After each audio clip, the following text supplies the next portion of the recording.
여러분, 파월의 저주라.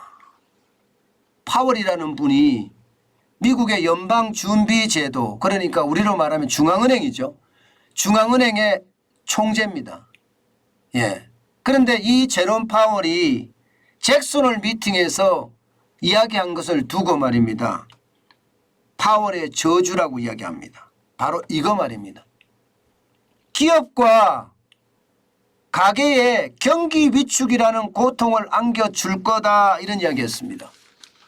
바로 이 말 자체를 파월의 저주로 보고 있습니다. 그러면 왜 이렇게 기업과 가계에 경기 위축이라는 고통을 안겨줄 거라고 이야기했을까요? 쉽게 말하면 금리를 계속 올린다는 거예요. 그것도 적게 올리는 것이 아니라 많이 올린다는 거예요. 많이 올린다는 거. 예. 이게 지금까지 말입니다. 5월에 0.5% 올렸잖아요. 그런데 6월, 7월에는 0.75%를 올렸습니다. 그리고 9월에 지금 얼마나 올릴 것인가. 예. 뭐 현재까지는 0.75%가 우세예요. 그러나 이례적 큰 폭이라는 단어를 해석할 때는 메가스텝인 1%도 올린다는 이야기가 나오거든요. 그러다 보니까 말입니다. 예. 지금 제롬 파월이 이야기한 가계와 기업의 경기 위축이라는 고통을 안겨줄 거다 하는 것에 관심을 가지기 시작했습니다. 그러면 어떤 관심을 가졌느냐? 경기 위축이라는 고통의 정도를 말하는 거예요. 이 정도가 어디까지냐? 참혹한 거냐? 아니면 좀 아픈 거냐? 예, 이것을 두고 논란이 지금 계속되고 있는 겁니다. 폭이 얼마나 될지, 강도가 얼마 될지, 깊이가 얼마 될지 말입니다. 그러니까 시장은요, 이것을 해석하는데 지금 정신이 없습니다. 그만큼 말입니다. 경기 침체라는 건 올 텐데 연착륙이냐 경착륙이냐에 대한 그야말로 급전직하로 떨어지느냐 아니면 서서히 침체하느냐, 여기에 대한 논란도 굉장히 커지는 데다가 지금 현재도 계속 커지고 있다는 이야기예요. 심지어 말입니다. 심지어 예일대의 스티븐 로치 교수는요, 이런 이야기를 합니다.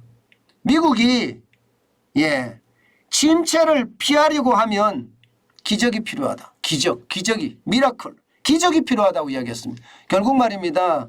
이게 그냥 둔화 정도가 아니라 침체나 위기까지도 갈 수 있다 하는 이야기를 지금 하고 있는 거고요.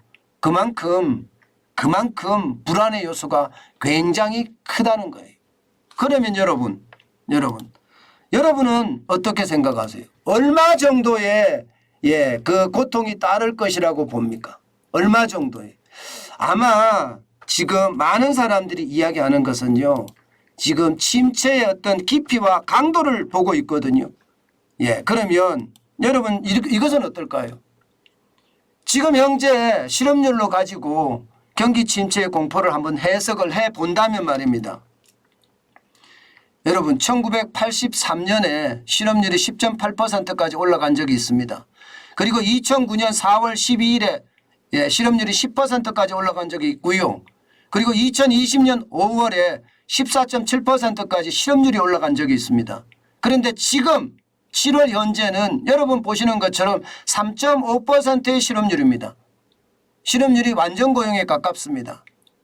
그러면 여기서 얼마나 올라갈 거냐, 이게 이제 결국은 그 침체의 어떤 정도와 깊이를 결정할 수 있는 요소가 될 텐데, 적어도 말입니다. 6%까지는 올라가지 않겠느냐 하는 예측을 내놓습니다. 6%. 누가 내놓느냐? 스티븐 로치가 그렇게 내놨습니다. 6%를 넘어설 거다. 그러면 6%가 넘어섰던 수치는 언젠가요? 지금 보시면 2003년 1월 9일에 6%예요. 2003년이면 닷컴버블이 붕괴될 때죠. 2003년 1월이니까 닷컴버블이 붕괴될 때만큼 이게 떨어진다는 이야기인데, 결국 여기에 우리는 초점을 맞춰가면서 우리는 좀 생각해 보는 것도 좋을 것 같아요. 물론 스티븐 로치가 비관론자이긴 하지만 대표적인 비관론자이죠. 누리엘 루빈이 뉴욕대 교수하고 둘이서 아주 대표적인 비관론자라고 이야기하는데, 비관론자인데 잘 안 틀립니다. 어떤 분들은 그렇게 이야기해요. 비관적으로 계속 말하기 때문에 터지는 거지 그게 실질적으로 본인이 실력이 있어 터지는 것은 아니다. 이렇게는 이야기합니다. 그러나 6%대의 이야기를 했다면 우리가 집중해야 될 게 말입니다. 지금 닭한 버블 때하고 어떨까 그런 생각 한 번쯤은 해보는 것은 어떨까요? 실질적으로 말입니다. 지금 미국 경제는 침체 국면으로 들어서고 있는 거 맞아요. 보시는 것처럼 2분기 연속 마이너스입니다. 1분기에는 마이너스 1.6%였고요. 2분기는 마이너스 0.6%예요. 2분기 연속 마이너스면 경기 침체가 된다는 이야기잖아요. 된다는 이야기입니다. 그만큼 말입니다. 지금 미국은요. 이게 침체의 깊이를 어디까지 두느냐를 두고 논쟁이 굉장히 격화되어 있다. 이렇게 이야기할 수가 있을 것 같습니다. 오늘 시장도 그렇습니다. 그러다 보니까 시장도 거의 대폭락이라고 봐야 됩니다. 대폭락.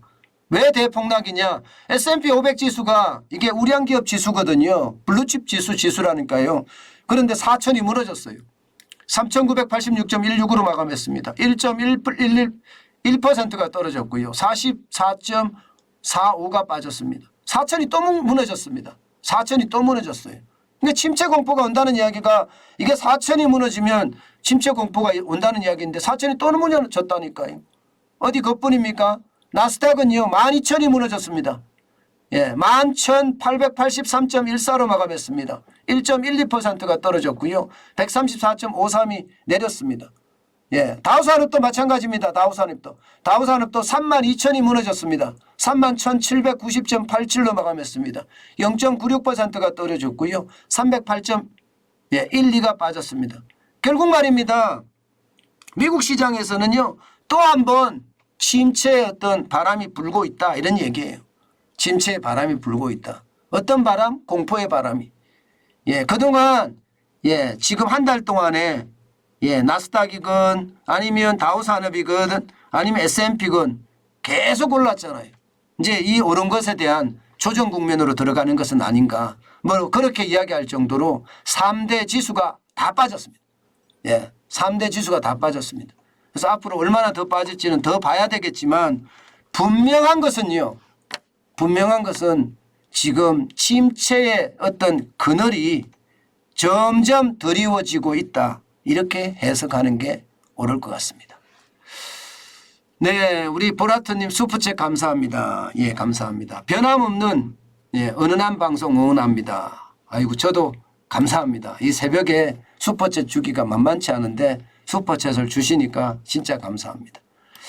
네, 기왕 또 이렇게 됐으니까 여러분 좋아요, 구독 눌러주시기 바랍니다. 구독, 좋아요는요 저에게 가장 큰 힘입니다. 여러분들 중에 구독을 안 하시고 보시는 분이 아직도 많거든요. 구독 꼭 부탁드리겠습니다.